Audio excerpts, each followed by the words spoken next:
Hello, I am Xarkun. This is World of Warships Legends, rank 16 Norm Scott here on the screen. He's the commander I'm using for the Tier 6 Premium American Light Cruiser Atlanta in Part 2 of my series about USN cruiser play. In Part 1, we talked about the overall governing philosophy of USN light cruiser play, and we did comment a little bit about that philosophy or those concepts playing out in action by calling shots in the game as they happened. For this game, we are going to take minimal amounts of effort to cover the overall philosophy or concepts. We'll reference them, but we're just going to talk about what is happening in this game and, just call all the shots as they unfold. So we've spawned to the north between the Bravo and Charlie caps. We are moving forward. There's a cluster of islands between Bravo and Charlie, and as we know, the Atlanta thrives on islands. My plan, because I'm planning ahead long term, is to go for this island where my guns are directly aimed at. I can go to the right of that island, and there's kind of a zigzagging channel in between those islands there. There's about 3 of them in total. There's a tiny one off to the right of the minimap that is closest to Charlie, and essentially I'll be surrounded by 3 islands in a position like that, and as long as my destroyers are spotting some targets, which it looks like this destroyer 2.8 kilometers in front of me is going to do, I should have targets to shoot at. The only thing is I need to be careful. If there are any enemy ships to the right of the island that is now directly in front of my ship, kind of to the south of that Bravo cap, then there's a chance they could spot me and the jig would be up. Now immediately, the friendly destroyer out there heading toward Charlie, he's inside of it now, contesting it, smokes up. There's an Ognivoy out there that we are aware of, and there's also going to be a second enemy destroyer. So 2 out of 3 of the enemy destroyers are in fact coming for this Alpha Cap. They are our primary concern, even though the Nelson is spotted. We're going to take some opportunities to shoot at that Nelson, but we do want to kill this Ognivoy, and eventually when he pops up, the other destroyer, which is the Tier 6 German destroyer, Maas. Take a shot at that Ognivoy, but we miss, and he goes behind the island.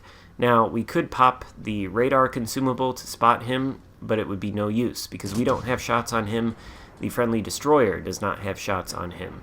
The Maas, though, is spotted, so we do pop the radar. He doesn't know we're here, this Maas.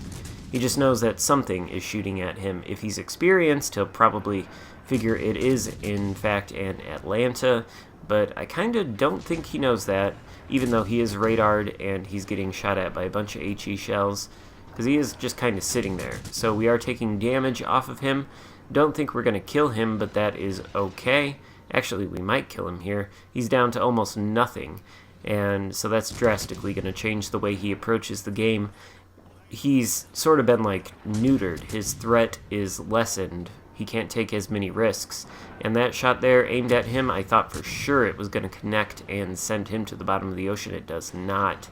Now, we did pop our hydroacoustic search earlier, as soon as we knew the 2 destroyers were there.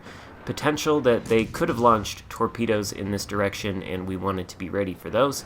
Turns out we didn't need that because no torpedoes came at us, but better safe than sorry.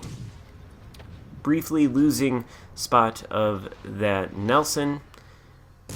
We've regained sight of him, so we're shooting at him again. We light a fire there.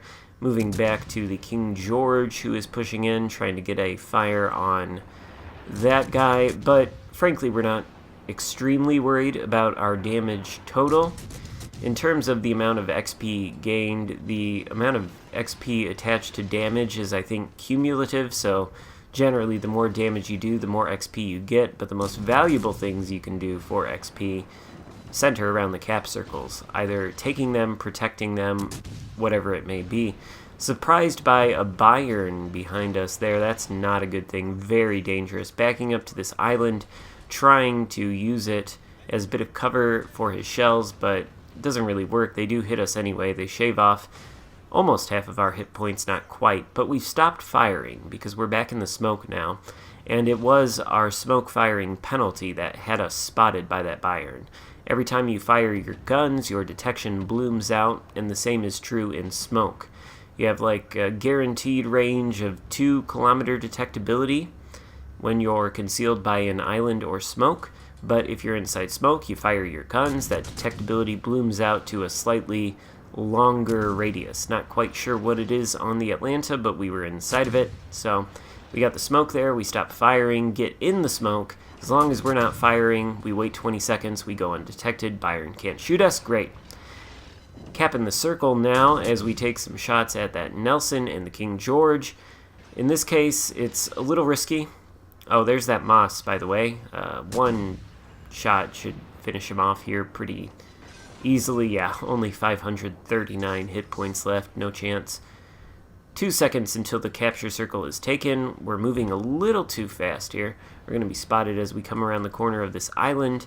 Luckily, the Nelson has turned away. I don't think he can actually shoot at us because of those torpedoes coming at him. And the King George is preoccupied with somebody else. So we're paying attention to the minimap and to our detected icon. We want to position ourselves just perfectly enough to not be spotted by anybody. So now nobody has a line of sight on us until we sail out in front of that island again. Sometimes this sort of finessery is difficult to control. Still, that King George has been firing high explosive, I think, this whole time. His armor piercing is dangerous to us, but he's turning away, he's getting his guns away from us, and still he's preoccupied with somebody else. That gives us free rein to reverse, trying to get back into cover. Shots coming in from an enemy cruiser out there. I think it's a Boise. But again, we are unspotted. Nobody can really shoot at us. And we're laying down some fire on that Nelson. Spotted again, but this is a calculated risk. Doesn't seem like either of these battleships are going to shoot at me. If they looked inclined to do so, I'd have to be a lot more careful. And that Boise out there that was shooting at me, he's given up. He's shooting at the battleship in front of me now, so that's great. Going in and out of detection behind this island.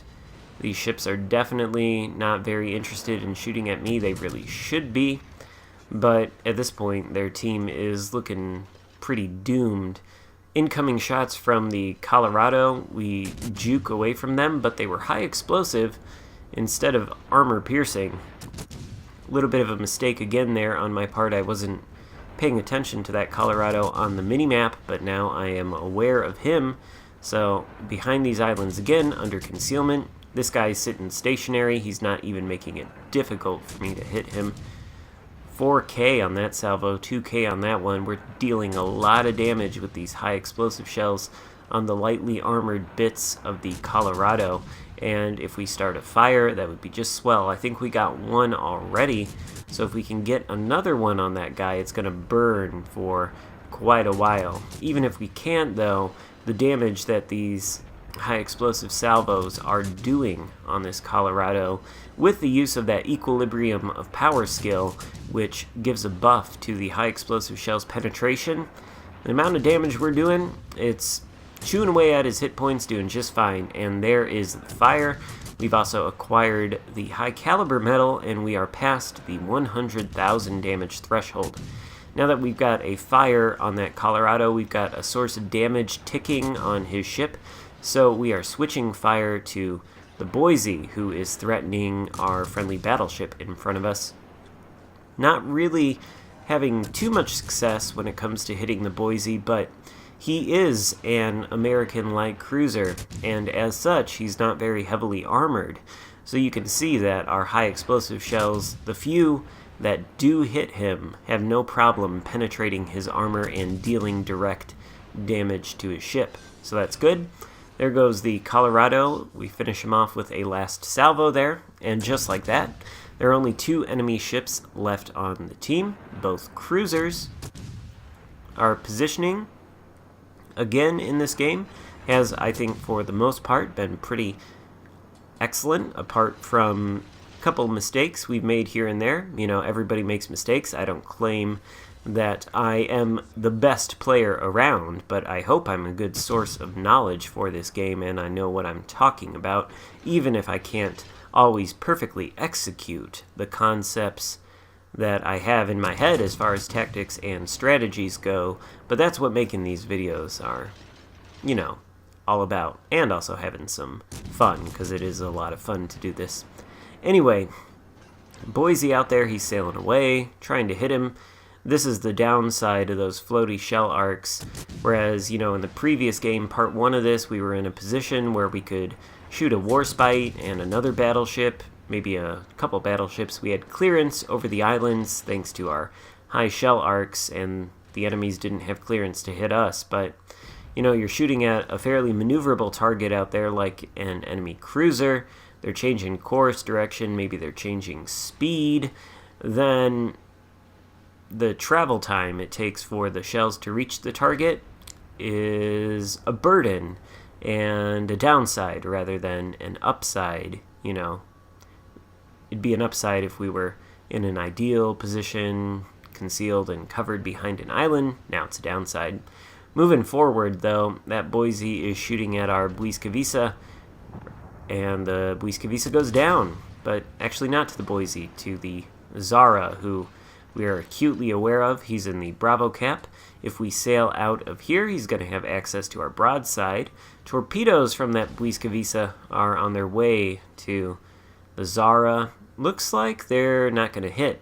And actually, I think we know that player. Name seems familiar to me. He might be a subscriber. So, shout out to you there, sir, in your Zara. Sorry for what I'm about to do. The Atlanta, very quick rate of fire. The Zara, very slow rate of fire. And if that Zara is broadside, he is going to be in big trouble, because I've got, in addition to high explosive, armor piercing, which is excellent at close range against broadside cruisers. Torpedoes from the Zara, didn't really expect them, so I'm going to take one. Not ideal, but we're trading damage with that Zara right back. And with the help of our teammates, only going to take a couple salvos to finish him off. We managed to secure the kill there for our second kill of the game, and we've also secured the high caliber medal in the bargain. So this has been a pretty good game in terms of damage output. We're at 140,000, just that Boise left. Anybody so much as taps him, he's going down, and the game is going to end with a victory from us. We've done a lot more work in terms of damage output in this second part than we have in the first, and hopefully you found the two of them together helpful to you in terms of playing USN like cruisers. Hopefully there's a bit of advice that you can incorporate into your own game if you think it's good advice, and feel free to offer your own advice in the comments to anybody who may be watching this video. I think that Boise's going to go down any second here. There he goes, and the game ends with our victory. We did score a large amount of base XP, I think over 3,000, so excellent game in the Atlanta. If you liked it, give it a thumbs up, and consider subscribing if you haven't already done that.